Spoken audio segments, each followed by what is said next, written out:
Welcome to Demolition Success Secrets, the podcast that's changing the game for demolition businesses everywhere. Ever wondered how a wrecking ball wielding industry can leverage digital marketing to dominate their market? Well, we've got the blueprints, strategies, expert guests, and more to show you how. Stay tuned, because we're about to blast through the barriers of your business. All right, cool. Welcome, everyone. This is another episode of Demolition Success Secrets Day. We have Mike Miller with us. Mike, how are you doing? Not too bad. Yourself? I'm doing pretty good. So where in the world are you today? We are in Columbus, Ohio. Beautiful. How cold / or snowy today? It is got about an inch of snow on the ground, and it's been single digits for the last week. Oh, okay. Now you guys are kind of used to that. Do you ever actually enjoy it at a point, or is it always just painful winters? You just kind of learn to accept it, I think, at some point. I've been clear to negative 40 degrees, so just another day for us. Okay. Now, how does the weather impact your business, and being able to get the teams out there and stuff? It can have a lot of bad effects and then sometimes good effects. When the ground's frozen with the demolition, sometimes it makes it a little easier cleaning things up because you're not getting as much dirt. So that makes it nice sometimes. And then other times it just causes it to be a headache because you got snow melting and machines trying to get stuck or causing more damage. So at some point you just find that line and determine whether it's more lucrative or if you're going to lose by working that day. Okay. That's fair. How is it in terms of logistics of being able to get the team to certain work sites and, car accidents or being snowed in and stuff? I know y'all are pros up there. I'm in Florida, so if the t-shirt didn't give it away, how are those logistics, getting equipment and team members? You get pretty used to it living in this area, so it's just a normal day for us for the most part. We expect people to be a little bit late, but most of the time the guys account for the snow coming. As long as it ain't a surprise pop-up storm, we're pretty good at getting there. And the equipment sometimes a little slower. Cold causes equipment to break down, batteries to die, but I've got everything in my truck to take care of just about any problem that could arise. So normally, we do not have very many shutdowns. Okay, cool. While we talk about trucks, this is a random one. I haven't thrown this in the podcast yet. What do you think, and what do your people think about cyber trucks? Is that a I could assume. Do you guys love them or hate them? Just the idea of them or the look of them? I would think they can't be too good relative to some Fords or some Chevys, some GMCs. I've not had much experience with them. With every new technology and everything comes different challenges. So it's nothing that I'm going to try on our side for several years to come until the technology of it all is figured out and they work bugs out. But I'm with you on that. Change is good. Sometimes it's bad. Yeah. Okay, cool. I might incorporate that into the podcast more because they look kind of cool, but they're so different than a normal working truck. Okay, awesome. So how did you get in the business? What kind of world did you come from? Was it just the first thing you got into demolition? What's your background? I come from a family that's based on construction, mainly brick and block masons, and I've been in construction since probably the age of 12. And I didn't get into demolition, though, till about 6 years ago. And It was just out of pure luck. I needed a job. There was an opening for an operator. So I took the operator position and fell in love with it. It was nice to finally tear down something instead of build it. And having known how to build it and building it myself in the past helped me tear things down easily and more efficiently and knew what was going to happen. So I just kind of fit into it, and it was a nice relief of stress, relief of just life in general. You get into it, and it really just calmed me down and took me away from and out of my situation at the time. And Okay. I just built on it and built on it. And then guys kept telling me, you do everything yourself already. Why not go open your own business? And I put it off for a while. And then finally I was like, okay, I'm going to take you guys' advice. I'm going to try it. And at first it was slow, but I just kept pushing, kept pushing, kept pushing. And eventually it's finally started to come together. Mm, yeah, that's awesome. Now, with the pushing, what were those pushes? It's just networking with GCs, it's networking with the city, it's doing a lot of bids. Like, can you give us some of that mechanics behind the scenes? Networking with GCs, getting your name out there, starting a new company, especially demolition. Everybody's trying to do demolition. So Mm, getting your name where it's set out above others, making your customers work for you, basically, word of mouth and everything. We just got a almost $500,000 contract that came from a referral from an old customer. No wow. advertising or nothing. It's a government contract. We were referred to the design build firm. We've worked with them for 2 years and it paid off. Mm, So it's leaving your customer happy at the end of the day and with the view that they had for it in the first place. I try to put myself in every one of our customers' shoes and ask them, what is it exactly that you're looking for at the end of this project? And where are you looking at it from? How do you mm. see it?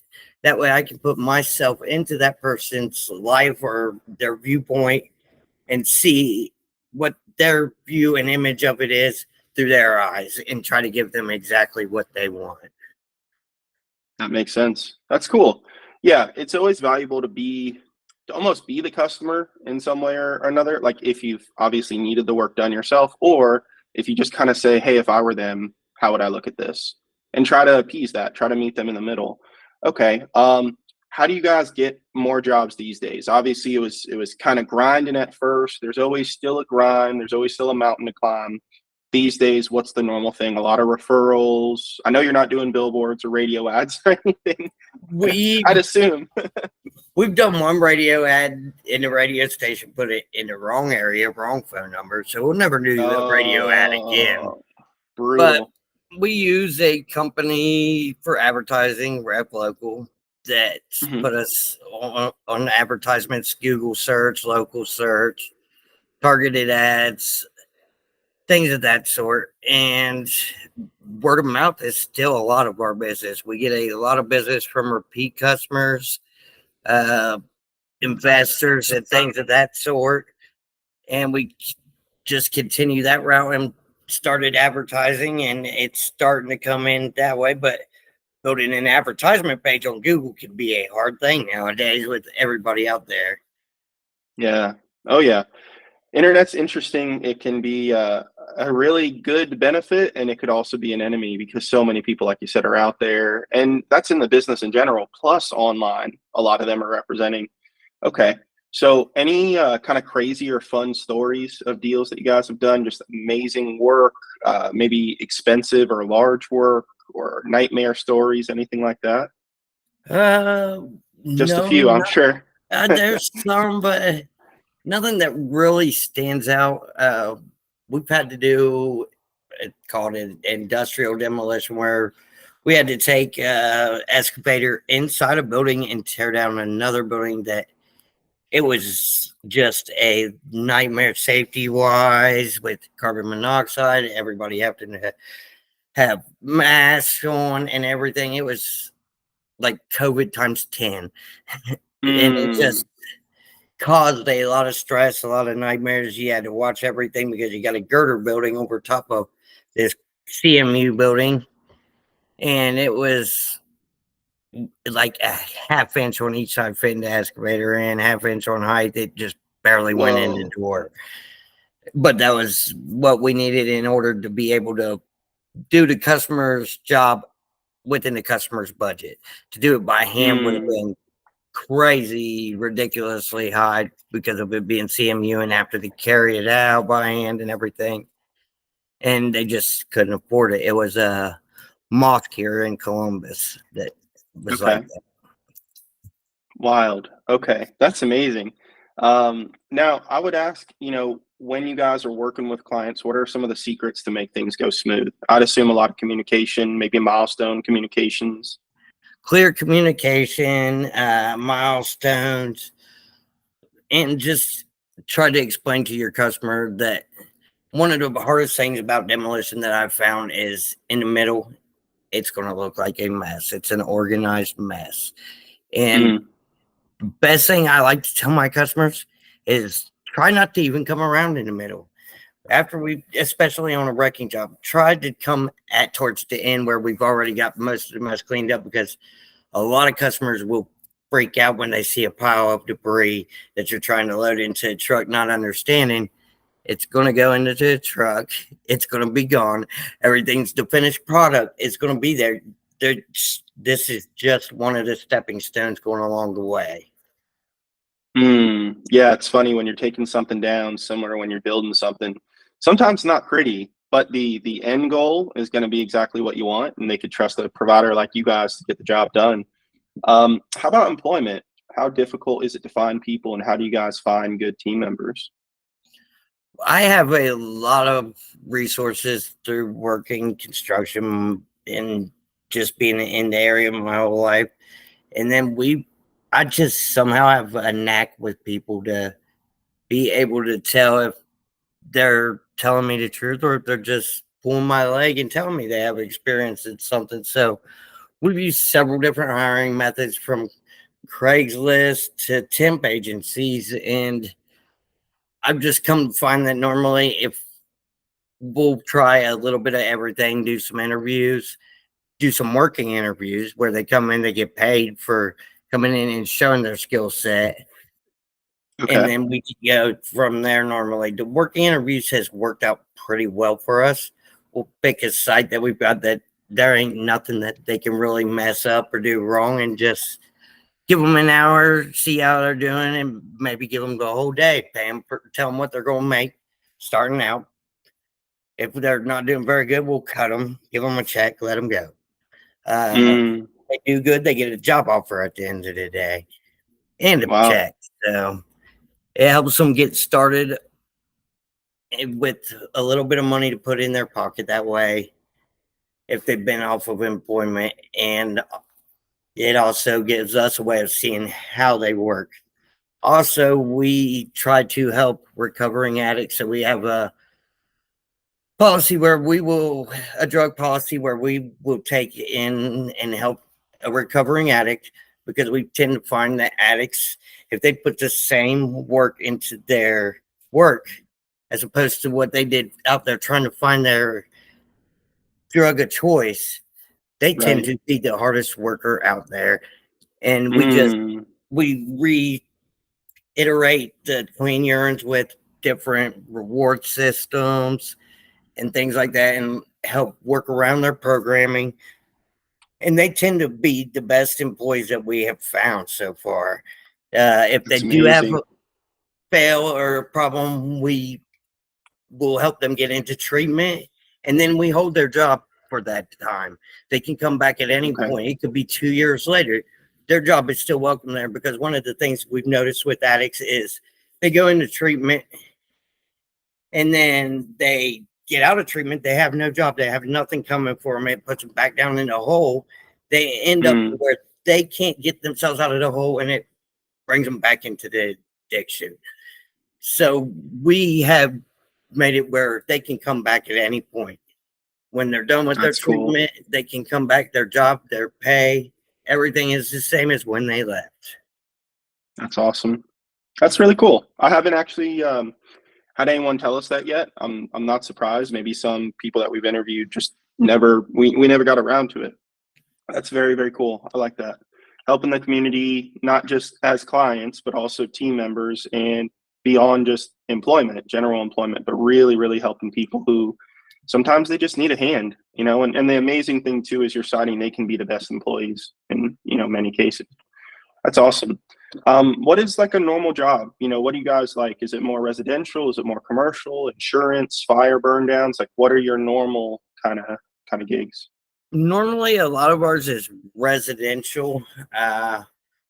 We get a lot of fire damaged houses, especially, but here with everything booming in Columbus, a lot of ours is just people moving into the area that they can buy this piece of property with a house on it cheaper than they can buy a parcel without a house on it, but they don't want that house. They want what they want built there. Mm, So we get a lot of that, or a lot of land clearing also. okay. With the intel coming here, it's just construction's blowing up in Ohio. So That's amazing. All right, so a lot of full tear downs of homes. Of course, there's other type of commercial stuff. Would you say you have maybe some sort of breakdown of commercials 30%, residential 70, or maybe land clearing, of course, is in that it's mix? probably 50-50 right now, residential and then commercial with our newest contract. Okay. Probably close to 50%. It's commercial and a lot of it's interior as opposed to just tear down. So it's more of a selective demo. And so, but it brings us to 50%. Okay. Amazing. And I would imagine that probably makes you feel comfortable because you have some diversification. We know getting paid in the business can be challenging. So I would imagine that does help you go to sleep better, maybe than some guys who are doing 80% commercial, 20% residential, stuff like that. Yeah, I don't particularly care for commercial because you got your net 30s and everything. And then you get Hmm. so many horror stories of these commercial jobs not paying. You Right. contractor that GC that just they don't want to pay you for your work they've done it, and then you look it up later, you find that they've done it before. But in the beginning, it's like, Mm, and we get some of that with commercial too. And it's just residential. You get your milestones, you get your pay. We've had good luck with residential. Commercial, we've had some bad luck with. okay. That's this being military, it's like that makes me feel a little better. That makes sense. Yeah, isn't it weird? Like the business can be so crazy with payments. It's something that comes up all the time. And on a podcast we had just yesterday, we actually got a really, really good resource. I'm excited to have them on the podcast soon. I'm still trying to coordinate, see if they'll be able to come on, see if they're, interested in coming on. But we got a really, really good lead on that because finances, it could be a mess in the business, especially when you do lean more into commercial. And I don't know, I see the numbers, with our clients and things. We hear the different deals that come through and the stuff that we put on their table. The numbers sound great. $1 million job sounds great. But there's a lot of kind of underwriting, almost like you're approving a car loan or a home loan. A lot of underwriting to do the research before you want to make sure that that bid gets accepted or before you even give the bid. Um, yeah, I would almost say if someone jumps at you too much, while it may be exciting, you might want to kind of have a red flag on that and say, interesting. I gave them a bid. We had some fluff worked in. I'm going to make a fortune on it, while still being respectful to the client. And them jumping at you, I'd highly recommend maybe getting a highlighter and saying, we need to kind of look into this a little bit before we get to work. With that, do you have maybe, I'm always trying to get good resources, any sort of legal resource for issues when payment comes up? Is there a good demo lawyer or good resource you guys have found? No, there ain't yet. It changes. There's so much red tape and everything in your contracts and Mm, everything that I have not found a good resource yet. The best thing you got is your liens, and sometimes they're hard to even get a mechanic's lien on something. A lot of times I found just the threat of a mechanic's lien will make some people pay, but with the commercial, they're like, I don't care, it's not mine. yeah, yeah. I'm just the middleman. Yep. Interesting. Okay, that's fascinating. All right. Well, not to reminisce on horror stories, That's good. It's good to know. Do you have anything else to share with the audience? I mean, your story is really cool, and it's amazing to see that you went from, being more of an employee to now running the show. Could you maybe leave that knowledge with our audience of how you did that, and would you recommend it? Because we do have contractors and team members listening. Um, how did that go? Would you do it all over again? Is the risk worth the reward? It's still I think the risk is worth the reward at the end of the day. Sure. Being your own boss has its set of challenges and it has its rewards. Always reinvest in yourself is my best advice for anybody. Reinvest in yourself, reinvest in your company. Mm, Don't take nothing, no job, nothing for granted until you've got the check in the bank. right. And it's cleared. Exactly. Okay. So maybe for some of our listeners, could you get a little bit more granular with how, when you were an employee, you said, "Hey, it's time to go to the other side"? Like, was there a milestone of money or contacts that you had, or something that you took the jump, and maybe it wasn't as risky as some might think, or maybe it was total risk, boom or bust? I continued working after I started mine. I was an employee and still owned my own company at the same time and just didn't conflict with the other company.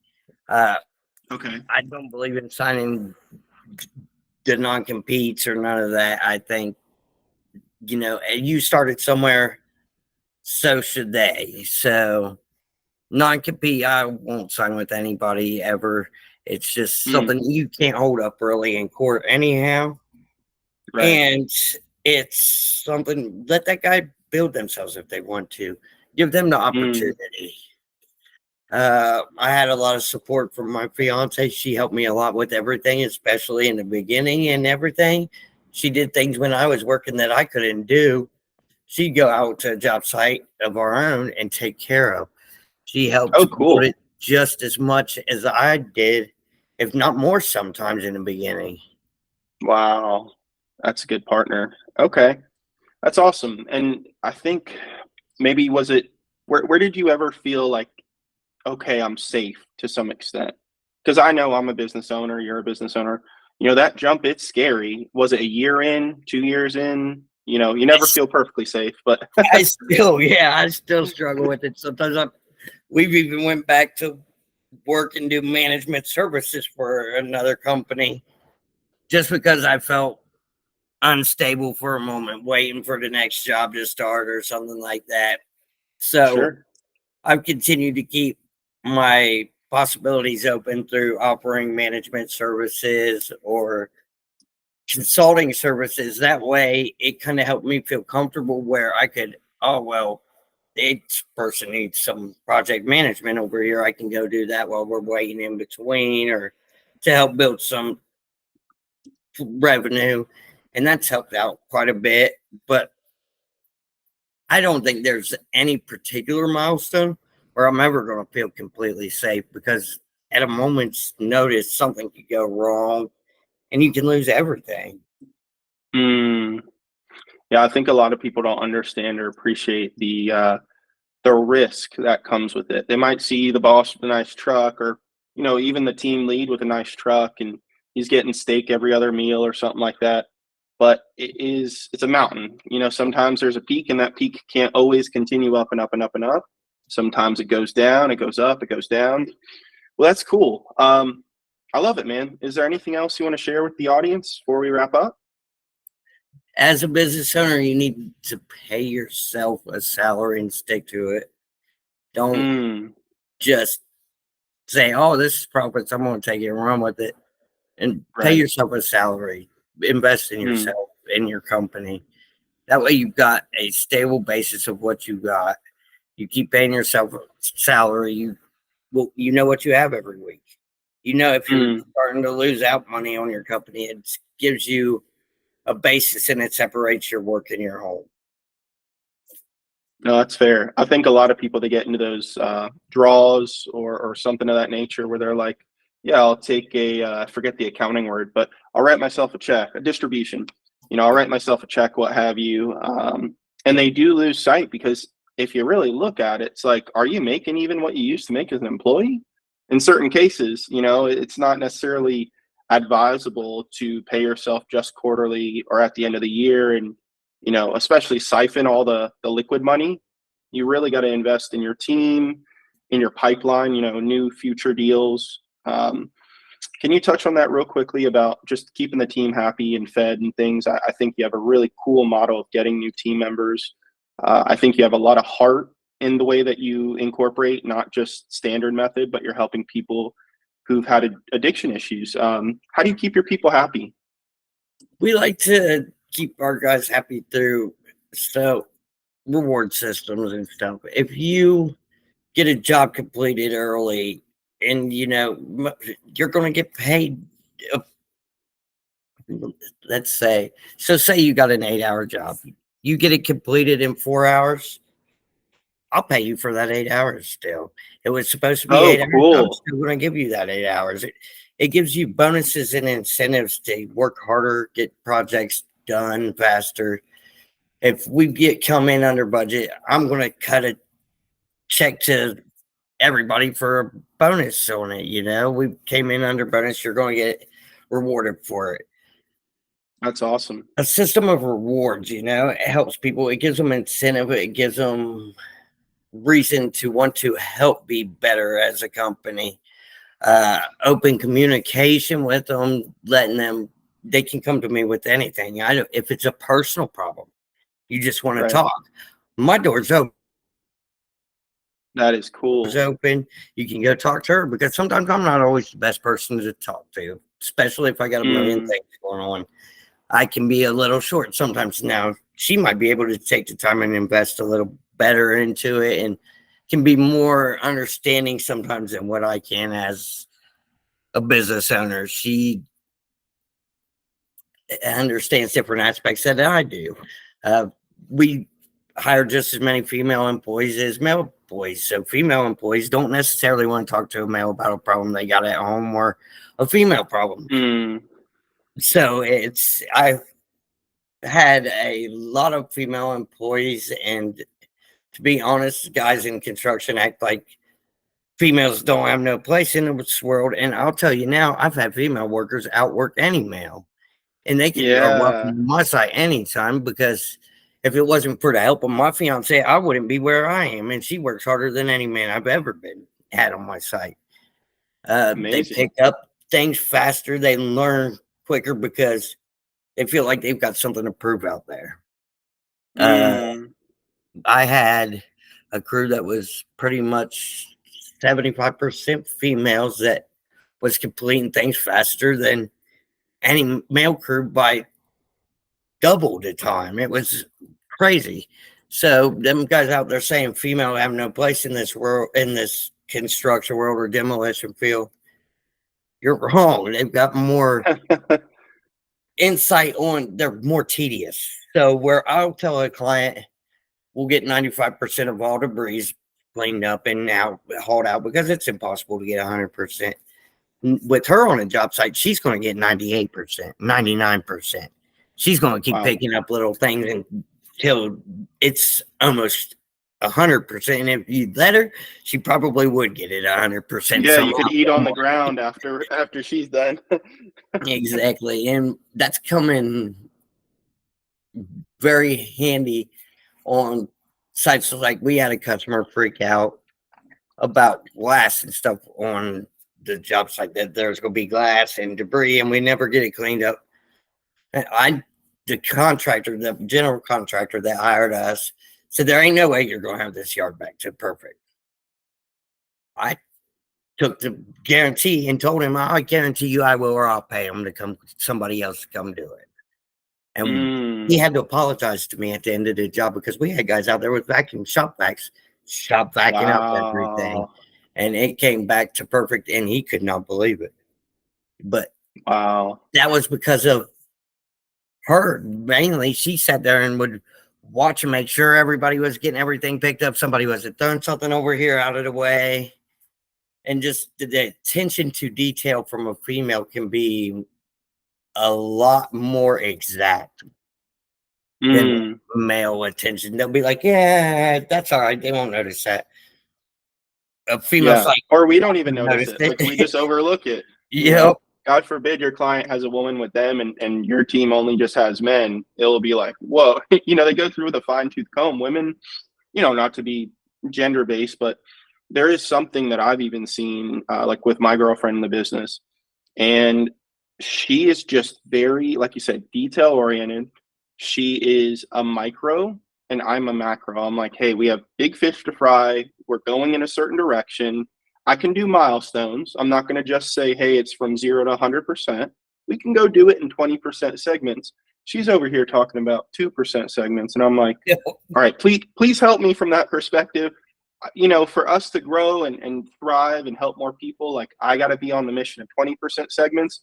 If you want to help me on those 2% while I keep on going this way, it's huge. Women are a huge component of businesses, especially in what you do. In general, they just see things differently. I can't make a room look pretty like my house. I can't do that. I could put the bed together. We can have all the core elements, TVs there, computer, blah, blah, blah. But they have a very, just detail, microscope type of ability to look at that stuff. And to them, it makes a difference. It does make a difference. I agree. But that's fascinating. Okay. And even in the field, you're saying too, like the guys with the ego of you got to be a hard man and you got to have calluses all over your hands. That's not the case. You've seen, women can do it just as well. Exactly. If not better. If not better, they might take a little different approach on how to do it because you got to do it a different way in order. They ain't got the muscle or something to do it, but they figure out a way. They all got different ways of looking at it in order to figure out a way to do it. Of course, then I've seen women lifting just as much as men. I've got a cousin that's been a brick and block mason her whole life. And she's out there laying block and stuff and everything. It's just, I think they can, especially in equipment. My fiance had no equipment experience whatsoever. Now she runs excavators, skid steer, everything pretty much. And she learned in a short time frame in order to do that. And she not only can run them, but she can run them effectively. I can put her in a piece of equipment and leave the site and know nothing's going to get damaged. Wow. That's amazing. Yeah, I love it. Well, Mike, we obviously appreciate your time and would love to hear, how people and who should reach out to you guys. So who is the perfect person to reach out to you? Are they just the GC? Are they someone with a home in your area? Tell us that and then tell us how they could reach out to you guys. GC, just a normal person. Anybody can reach out to us. We are open to working with anybody at any time. And they can reach out to us through either our phone number or through our website, mntdemo.com. And our phone number is 740-506-9838, or just Google search us and you'll find us. Okay, awesome. All right, well, you and I are going to hang out on the line for just another minute, but we are going to sign off on the podcast. So thank you guys so much for listening. Michael, thank you for coming on. Really appreciate it. And you have some really, really cool insights and wisdom, unique to what I've heard before, and really loved it. So thank you again. See you guys. Thank you. We're going to sign off here. Have a good day. That's a wrap for this episode of Demolition Success Secrets. Stay tuned and subscribe for more explosive insights from our upcoming episodes. Until then, continue to blow up your demolition business and make the competition rubble in your path.